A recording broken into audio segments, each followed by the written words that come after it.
thing straight here, guys. It's going to cost money to buy a pair of Michael Jordan sneakers. But Michael Jordan has earned that. Why? Because of who he is. So you're not just buying a pair of sneakers. You're buying Air Jordans, my man.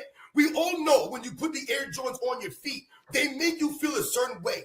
You know how many times I tell you guys I'm on vacation right now, on the boardwalk down in Wildwood. I wore the Gammas the other day. I posted a photo. This is the first time I wore them. My wife bought them for me for Christmas. I just wore them for the first time 2 days ago. I wore them. You know how many head nods I got? And everyone knows, all the black folks out there, you know what I'm talking about when I'm talking about the head nod, right? You walk down the street, they saw your feet. They saw the feet, and they gave you the head nod. Why? Because they acknowledged what you got on. Ain't no one ever going to walk by you and give you the head nod because you got Lebrons on your feet. Ain't no one ever going to be like, yo, I see you. You know how many head nods I got, y'all? You know how many looks I got? But no, that's an incredibly valid point, because not only do Jordans make you feel good, they make other people feel good when they see them on your feet. Yup. I get that all the time. I was going to say, because of my injuries, I have to walk with a walker. It doesn't mean I'm not going to wear my fucking shoes. They got the J's on. I was going to say, so I'll be wearing my Jordans, I'll be wearing my SB Dunks, whatever, and I get the nod. It makes not for nothing. It makes them feel good. Not for nothing.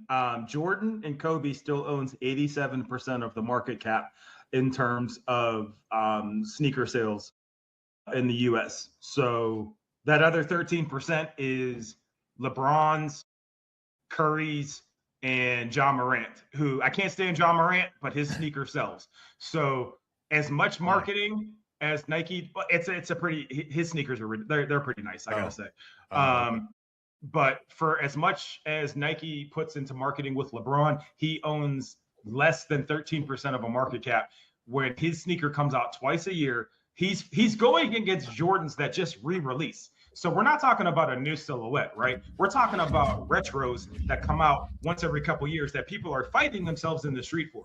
If that's not a testament to somebody's just like staying relevant, I don't know what else to tell you. Well, and I think LeBron released 6 different colorways in a 6-month period. Nope. He was releasing one almost every month. From the hurt, and they're all tied to different.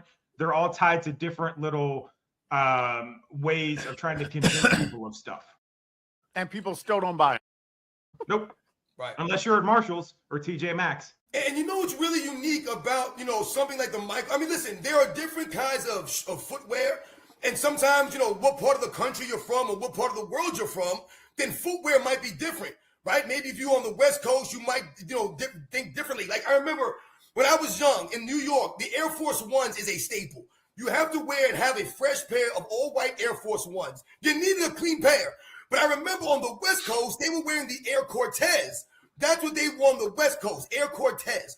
We didn't wear these as much on the East Coast. So like I said, there are different sneakers, right? Different, styles for different areas of the country. The thing that's unique about Michael Jordan sneakers is that it don't matter if you're on the East Coast, the West Coast, down south, up north, if you're from a hole in the wall, if you're from an urban setting, if you're from the suburbs, if you're from the country, if you're from a farm, you're going to be seeing people rocking Jordans from all walks of life. You'll see old people. I saw a guy yesterday, guys. This is a true story. I almost took a picture of this. I didn't have my phone on me, though. I saw this guy on the boardwalk last night, right? And he was this guy looked to me, he had to be almost 70, maybe in his 70s. Old white dude with a long white beard, right? He had a pair of Air Jordans on his feet, y'all. Air Jordans. And I got to tell you, them Jordans was clean. They were clean as hell. So again, it don't matter where you're from, what walk of life you're from, what color your skin is, you're going to be rocking them Jordans, and you know that. No, they're ubiquitous. They're everywhere. Yep. And think about it. You can't even play basketball in half of them joints. Try to play basketball in the Air Jordan 2s. Try to play basketball in the Air Jordan 3s. Try to play basketball in the Air Jordan 1s. You're going to be jacked up.